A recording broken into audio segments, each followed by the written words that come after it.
Hey y'all, welcome back to my channel. My name is Jasmine Chakray. I am the founder of Your Lock Muse, but I also love all things content creation, and I do all of this while being somebody's mama. So today we're going to talk about 5 things you need to know about having locks before you start your lock journey.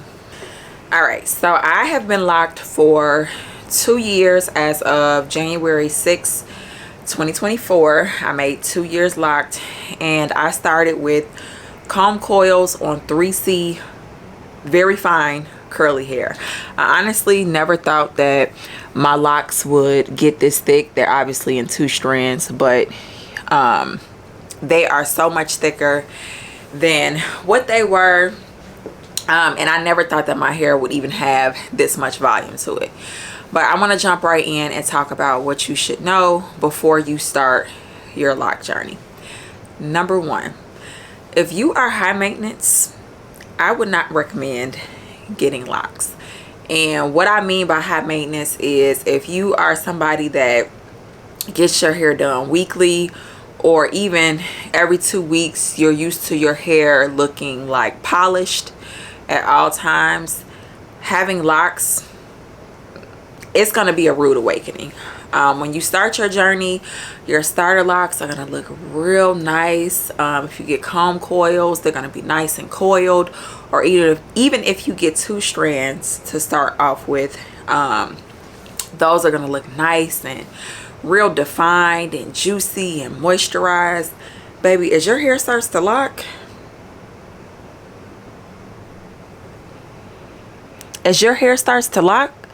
you're going to unlock a whole new level of frizz. And if you are somebody that is used to having a polished look, having frizzy hair could be a rude awakening for you. And with having locks, there honestly is no way to get around the frizz. I see in lock groups, there are women that decide not to continue on with their lock journey because they cannot figure out how to keep their hair from being frizzy. And it's not possible. It's not possible. So number 1, if you're high maintenance and you are not willing to go through the frizzy stages and maybe the not so pretty stages of having locks, you might want to rethink it. Number 2, if you are not willing to really make sure that a loctician knows what they are doing, or if you are not willing to take the time out to learn how to properly care for your locks, you do not want to start a lock journey. With a loctician, just because they're a loctician does not mean that they actually care about the hair of your locks or that they properly know how to take care of them. There have been times where I have seen people say that locticians are ripping the hair at their roots to try to detangle them, or they didn't do the proper parting when they started their starter locks, so their hair over time is thinning because the lock started too thin. The part to size ratio was not done correctly. So you really want to make sure that you are going to somebody that is going to have a consultation with you and that is going to start your locks based on your hair type, not based on how they do everybody's locks. There are locticians that does starter locks and they may look good, but they do everybody's the same way, and they don't consider the density of people's hair, the hair type that they have, the texture and things like that. So you want to make sure that your loctician actually knows what they are talking about, and if they don't, you might want to seek services elsewhere, or you'll have to take the proper steps to learn how to do your locks yourself. I self-maintain my locks, which means I do my own retwist.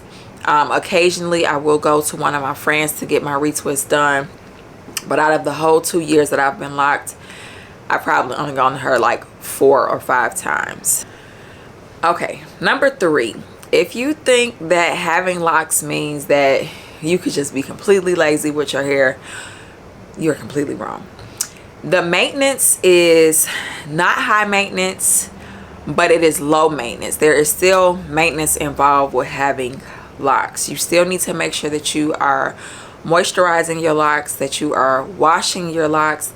I condition my locks specifically because I know that my hair benefits from conditioner. So once I got to about 4 months lock, I started to use a leave-in conditioner on my locks.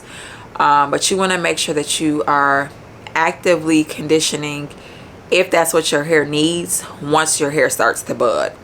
I also make sure that I'm spraying aloe vera water in my hair at minimum 2 times a week. And I also grease my scalp. I don't know when we became a culture that stopped greasing our scalps, but I still grease my scalp. So you want to make sure that you are properly moisturizing your hair, locking moisture into your scalp and into your locks, because a good foundation of locks starts with how you're taking care of them and how often you are actually moisturizing your hair. You don't want to go weeks and months without doing any type of moisturizing, because you will create dryness and breakage in your locks by not moisturizing properly. Number 4, if you are getting locks because you like the way lock styles look, and you know that you always are going to want to keep your hair in a lock style and not necessarily wear it down and free, you may not want to get locks, because you need to make sure that you're giving your hair a break. I literally never have a lock style. The only reason why I have these 2-strand in my hair right now is because I washed yesterday and I did not retwist my hair. So I did a 2-strand just to make sure that my roots are nice and smooth.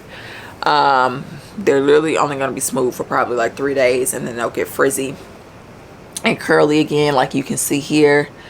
My curly strands are still curly. My hair grows away from the locks. That's another thing with the frizz.